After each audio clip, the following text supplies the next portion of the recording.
U.S. Sean Diddy Combs has been sentenced to more than 4 years in prison. The hip-hop mogul was convicted on 2 prostitution-related charges in July.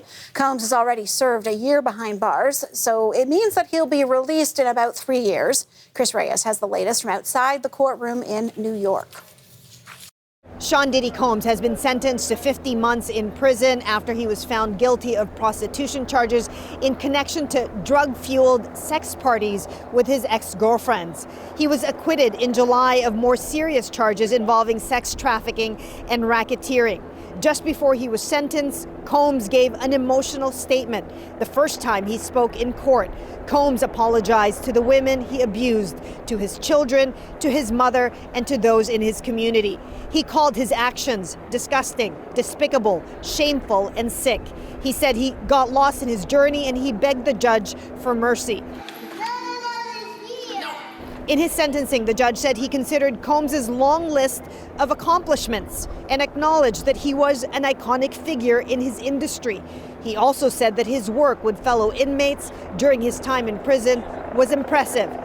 But the judge also said that the court had to consider the massive amount of evidence presented during the 8-week trial that detailed the abuse in his relationships, including the savage beating of his ex-girlfriend, Cassie Ventura.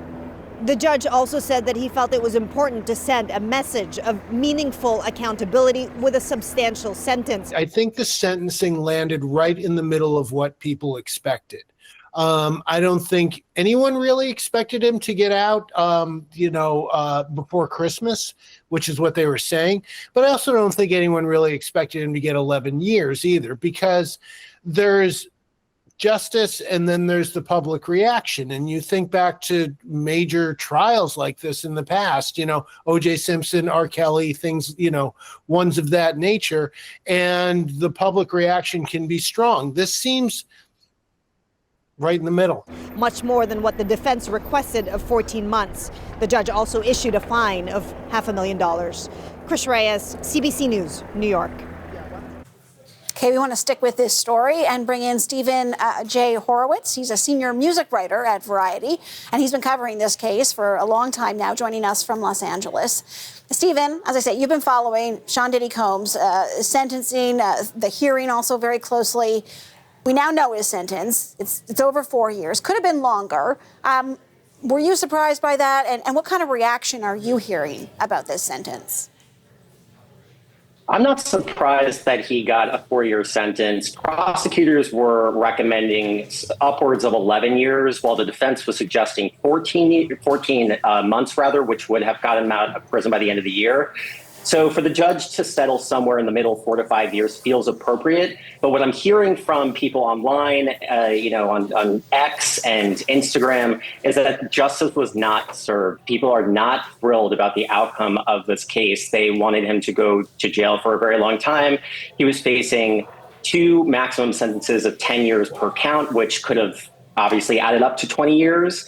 And so I think people see this as a missed opportunity to teach a lesson to others who may engage in the same harmful behavior. And his legal battles, as I understand it, are not over yet. So what's ahead for Combs? Well, aside from his 4-year sentence, which obviously will now be somewhere around 3 years, and he's going to file for an appeal, he still has a laundry list of civil cases pending against him. Some of them have already been thrown out, but we've seen an avalanche of these lawsuits come in ever since this initial Cassie lawsuit opened the dams. So regardless of him getting out of prison in 3 years, he has a very long legal battle ahead of him to combat these accusations and defend himself in court. This is someone who, not so long ago, would have been referred to as a music mogul. I mean, he had quite the footprint in the entertainment industry. Does he ever return in any form?